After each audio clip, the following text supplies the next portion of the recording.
Okay, let's talk about how to create more backspin on your 50, 60, 70 yard wedge shots. I want to show you that if you keep the club face square through impact, even to produce a slight draw, you'll actually create more backspin than if the face is open coming through impact. So I do see a lot of players that when they are hitting their wedge shots, they're turning the golf club open like you see here, where the toe is rotating back, and as they come in, they might be on a decent swing plane, but because the face is more open at impact, the ball tends to take off and curve to the right slightly, where it goes too high and ends up short and right.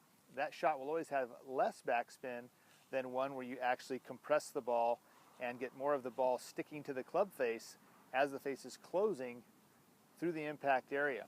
So even though you might not have to have a golf club actually swinging and closing radically like you would see here, if the face in fact is more closed at this point and then coming down like you see here, it will create more backspin.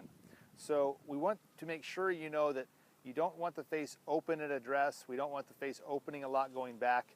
We want to make sure it's coming down and closing or staying square through impact to create the most backspin rather than an open club face. The second thing we want to make sure that you know is that we don't want a lot of wrist hinge in the backswing either, because if you cock your wrists a lot, you'll get a very steep descending blow on the ball, and the more you cock your wrists for most players, the more the club face tends to open. So if it's done correctly, the ball will be slightly back in your stance. You'll take it back with sort of a medium wrist hinge.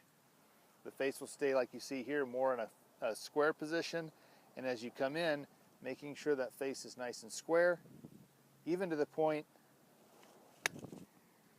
that it does hit a slight draw or a shot that might feel like it's going to be a hooking type of shot.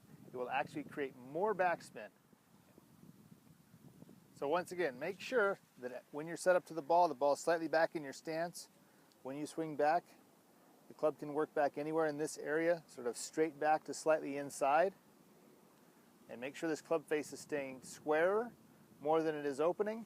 And make sure also from this angle that the club itself is not overly hinging as it goes up, because as it hinges too much, this club will come down too steeply, and when it chops down, the ball will shoot up the club face and go too high and end up too short. So once again, for demonstration, medium hinge,